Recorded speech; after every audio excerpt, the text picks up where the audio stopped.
আসসালামু আলাইকুম এভরিওয়ান, কেমন আছেন সবাই? আশা করছি ভালো আছেন। আজকে আমি চলে আসলাম পেঁয়াজু নিয়ে। পেঁয়াজু কীভাবে আমরা বানাবো।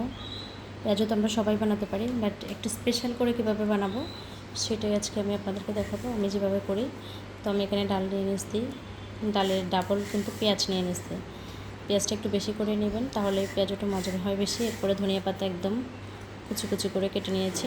এরপরে কাঁচামরিচ নিয়েছি দুটা, কুচি কুচি করে কেটে। কাঁচামরিচ একটু কমিয়ে দিয়েছিলাম, কারণ আমার বেবিরা খাবে, ওরা খুব পছন্দ করে এই পেঁয়াজটা। আর এখানে নিয়ে নিলাম হচ্ছে রসুন বাটা। তো আমি এই দেখেন অল্প একটু রসুন এখানে দিয়ে দিচ্ছি। আর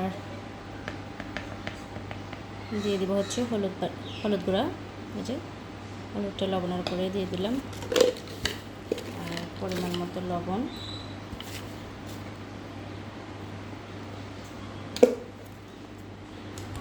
আর একটু দেবো হচ্ছে জিরা গুঁড়া। এই পেঁয়াজটা কিন্তু খেতে অসাধারণ হয়, আপনারা একটু এভাবে করে দেখবেন। এটা অবশ্য ডিপেন্ড করে হচ্ছে আপনার মাখার ওপর। আপনি মাখানিটা যত ভালো করবেন পেঁয়াজটা ততই মজা হবে। তো সাথে থাকুন।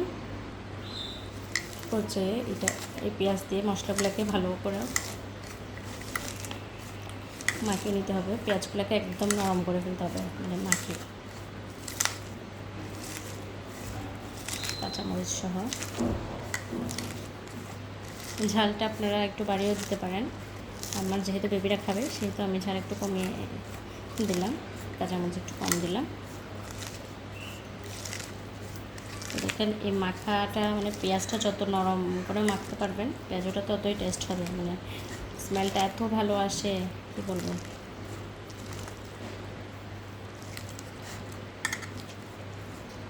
দেখেন এইভাবে করে মাখা ফেলবেন। যখন পেঁয়াজ থেকে রস ছেড়ে দিবে তখনই উপরে ধনিয়া পাতা হচ্ছে অপশনাল, থাকলে দিবেন, না থাকলে নাই। ধনিয়া পাতাটা আমার কাছে ছিল সেজন্য আমি দিলাম। এটা দিলে একটা স্মেলটা ভালো আসে, যেহেতু কাঁচা ধনিয়া পাতা এখন সিজনাল।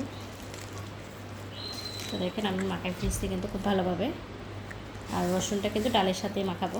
দেখেন রসুনটা ডালের সাথেই মাখাচ্ছি, রসুন পেস্টটা। এখন এইটাও ভালো করে, এটা এত টেস্টি হয় আসলে, আপনারা যদি ট্রাই করে দেখেন একবার তাহলে বুঝতে পারবেন।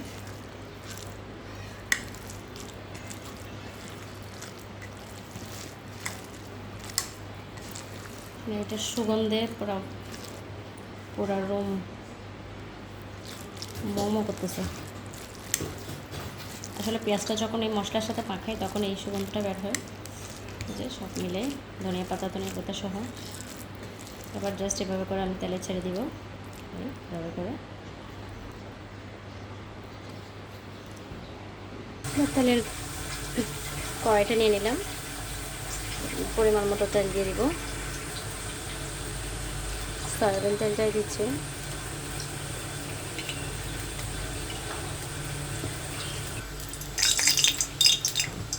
তো তেলটা যখন পারফেক্টভাবে গরম হয়ে আসবে তখনই পেঁয়াজটা দিতে হবে।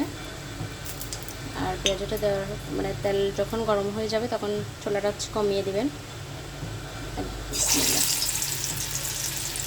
তাহলে পেঁয়াজগুলো ভালোভাবে হবে। আমি চুলার আঁচটা একদম কমিয়ে দিচ্ছি এখন, যেহেতু পেঁয়াজও দিয়ে দেবো।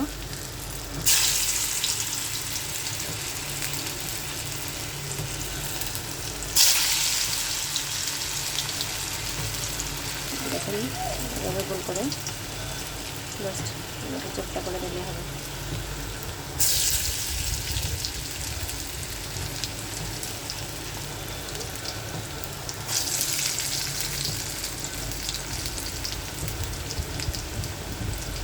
অনেকের পেঁয়াজও কিন্তু সাদা সাদা হয়ে থাকে, এরকম সাদা সাদা কিন্তু পেঁয়াজ আমার ভালো লাগে না। দেখেন এটা কত জুসি, এটা ভাজি করার পরও পরেটা ক্রিস্পি হবে অনেক, ভিতরটা অনেক জুসি হবে।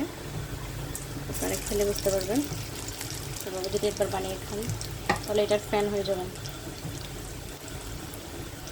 যাই হোক আমি দিয়ে দিলাম, এগুলোকে উল্টে পাল্টে নামাতে হবে। পেঁয়াজগুলোকে আমি উল্টে দিলাম। আপনারা উল্টা পাল্টা ভালো করে ভেজে নেবেন। তো দেখুন পেঁয়াজগুলো কিন্তু হয়ে গেছে।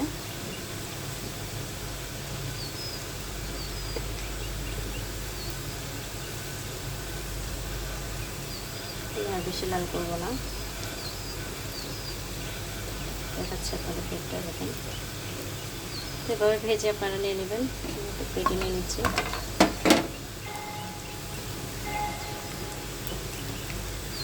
সব কটা পেঁয়াজই নামিয়ে নেব। এই তো আমার পেঁয়াজ রেডি, দেখেন কত ক্রিস্পি হচ্ছে। বাকি পেঁয়াজগুলো আমি এভাবে বানিয়ে নেব, আপনারা ছেলেভাবে করে ঘরে বানিয়ে ট্রাই করে দেখতে পারেন। ভালো থাকবেন। আসসালামু আলাইকুম।